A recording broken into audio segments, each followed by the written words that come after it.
सूरत हाल अभी तक नॉर्मलाइज नहीं हुई है। नॉर्मलाइज कैसे होगी, अभी हो भी सकती है नहीं, ये बहुत अहम सवाल हैं। एट द सेम टाइम हमें बाज़ दफ़ा तासुर मिलता है कि शायद इस कार्रवाई के बाद मामला सेटल हो गया है, लेकिन बाज़ दफ़ा तासुर मिलता है कि नहीं, मामला अभी सेटल नहीं हुआ, पाकिस्तान को अभी हिसाब चुकाना बाकी है। और लेट्स सी कि उस सिलसिले में क्या पेशरफ्त होती है, क्या कार्रवाई होती है। हमें ज्वाइन किया बैरिस्टर अकील ने, वज़ीर मुमलिकत बराए कानून है। बैरिस्टर साहब क्या हाल है आपका? बैरिस्टर साहब बिल्कुल इसी बात से शुरू करते हैं। Are we still on high alert? आप समझेंगे कि the nation, the armed forces, we are still on high alert? बहुत बहुत शुक्रिया आपका, सुबह बखैर। बिल्कुल देखिए, सिचुएशन बिल्कुल भी नॉर्मलाइज नहीं हुई और इसका आज सुबह के अगर वाकई आप देखें तो जो भारतीय जासूसी ड्रोन्स फौज पाकिस्तान ने उसको इंटरसेप्ट किया और जिस तरह उनके रेडार पे वो आए, उनको शूट डाउन किया, और ये रिपोर्ट्स मीडिया में भी अब तो आ चुकी हैं तमाम तर मामला। तो जाहिर बात है इस तमाम तर सिचुएशन को अभी देखा जा रहा है, असेस किया जा रहा है। इन दैट वेरी मोमेंट जो भारत ने किया कल रात और उससे पहले तो उस तमाम तर वाक़े पे, उस तमाम तर मामले पे हमारी फौज पाकिस्तान ने मुंह तोड़ जवाब दिया। लेकिन पाकिस्तान का जो राइट टू सेल्फ डिफेंस है, जो बैनुल अक़वामी कवानीन के नीचे भी है, वो राइट जो है वो रिजर्व रखता है और बिफिटिंग मैनर में अपने वक्त का जो तयन होगा, जगह का तयन होगा, वो पाकिस्तान करेगा। और पाकिस्तान के पास ये पूरा हक है, पाकिस्तान उसका जवाब दे। जो अनप्रोवोक्ड अटैक किया है इंडिया ने और सिविलियंस के ऊपर, बच्चे हैं उसमें, खवातीन हैं उसमें, बुजुर्ग हैं और सिविलियन एरियाज हैं, जो इमेजिनरी उन्होंने दहशतगर्दों की शायद अपने कहीं ही डिसाइड कर लिया कि ये कोई अमाजगाहें हैं, ट्रेनिंग कैंप्स हैं, ना तो इन्वेस्टिगेशन हुई किसी पहलगाम के वाक़े पे, ना कोई कोऑपरेशन हुई और पाकिस्तान के ऊपर इल्जाम लगा दिया। तो आई थिंक इंटरनेशनल कम्युनिटी को भी देखना चाहिए। और अब जो है वो पाकिस्तान की जो है चाह रहा है कि पाकिस्तान उसके साथ जो है वो कोऑपरेट करे और फर्दर कोई एक्शन ना ले। तो ऐसा नहीं हो सकता। मैंने नहीं तो बैरिस्टर साहब, हमें क्या सेंस मिल रही है? हमें कल राना सना साहब के बयान से ये सेंस मिली कि अगर भारत कुछ नहीं करेगा तो हम भी जिम्मेदार मुल्क होने का सबूत देंगे।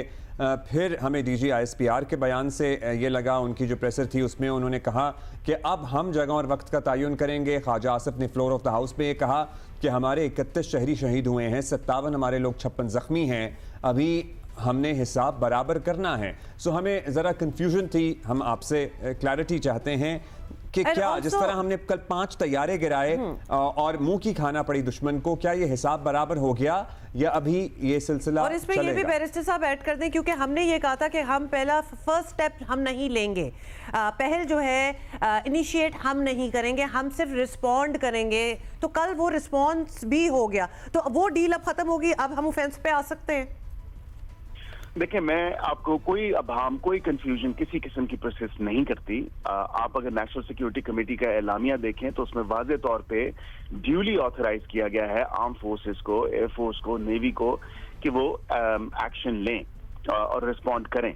इसीलिए और उसमें बिल्कुल वाज़े तौर पे लिखा है कि हम in consonance with article 51 of UN charter या उसके तहत या इन परसुएंस ऑफ दैट हम बिल्कुल अपना राइट रखते हैं सेल्फ डिफेंस का। तो इसमें कोई अभाव नहीं होना चाहिए। At a time and a place of our choosing with a befitting response, जो राइट टू सेल्फ डिफेंस है वो हमारा एग्जिस्ट करता है, इसमें कोई अभाव नहीं होना चाहिए। So I will go by the national security committee का जो एलामिया है, जो स्टेटमेंट वहां से जारी हुई है, जिसमें हमने ड्यूली ऑथराइज किया है अपनी फोर्सेस को कि वो बिल्कुल इसका रिस्पॉन्ड करें।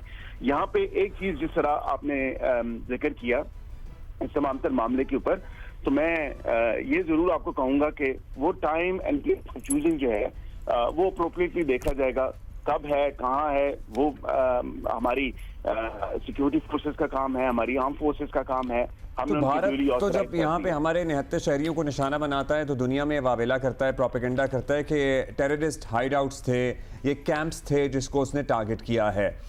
हम किस तरह के टारगेट्स चूज करेंगे या किए हैं हमने, इस बारे में कुछ शेयर किया जा सकता है अभी?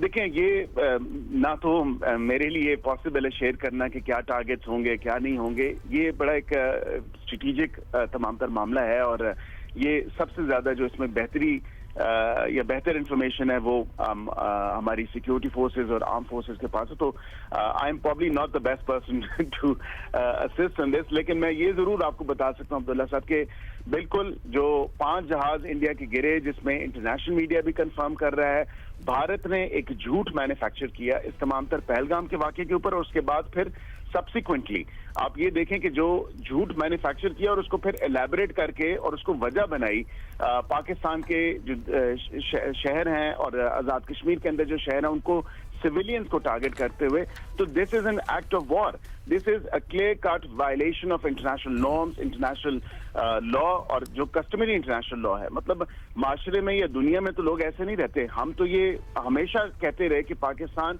एक अमन पसंद मुल्क है। ये जरूर बताइएगा खासतौर पे जो टारगेट्स चूज किए, जो पिक किए इंडिया ने, और ऑब्वियसली इतनी शहादतें पाकिस्तान की साइड पे हुई, इनोसेंट लाइव्स वर लॉस्ट, उसके साथ नीलम झेलम हाइड्रो प्लांट को भी टारगेट किया गया।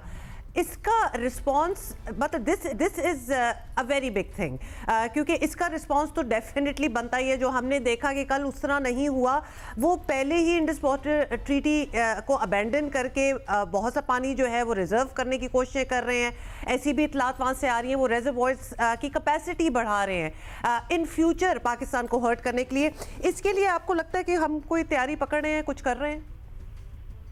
जी बिल्कुल, ये विद इन ये एक्सटेंशन है उस एक्ट ऑफ वॉर की जो उन्होंने किया है। जिस तरह मैंने बैनुल अक़वामी कवानीन के बारे में तमाम तर जो मामला आपको बयान किया कि जिस तरह इंडिया ने इंडस वाटर ट्रीटी को होल्डिंग एंड अबेंस किया, जिसका कोई जवाब नहीं है, उसको यूनिलैटरली सस्पेंड किया, जो इन इटसेल्फ एक एक्ट ऑफ वॉर है। मतलब कोई भी मुल्क जो है किसी दूसरे मुल्क का पानी बंद नहीं कर सकता। और बिल्कुल इसमें आपने देखा है कि जो स्टेटमेंट्स वजीर दिफा की हैं वो भी मंजर आम पे हैं कि अगर इंडिया कोई कोशिश करेगा अपने कहीं या अपने एंड पे बनाने की, जिसकी मिसाल भी मिलती है, जिसकी आपको अगर इंटरनेशनली उसको देखें तो not a prime example to go by, लेकिन लेबनान ने जब अपना डैम बनाने की कोशिश की और उसके जो नेबरिंग कंट्री इजराइल है, उन्होंने उसके डैम नहीं बनाने दिया उसको, और डैम को बिल्कुल उन्होंने जो है उसके खिलाफ एक्शन लिया।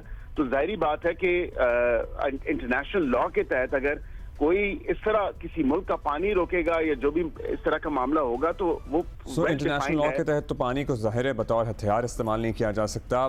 दुनिया में और भी बहुत सारे अपर राइबेरियन लोअर राइबेरियन ममालिक हैं, उन सब के लिए एक प्रेसिडेंट सेट हो जाएगा अगर भारत ने ऐसा किया। फिर भारत का भी अपर राइबेरियन मुल्क है चाइना, सो वहाँ से भी उसको मोहतात रहना चाहिए। बहुत शुक्रिया आपका बैरिस्टर साहब, थैंक यू।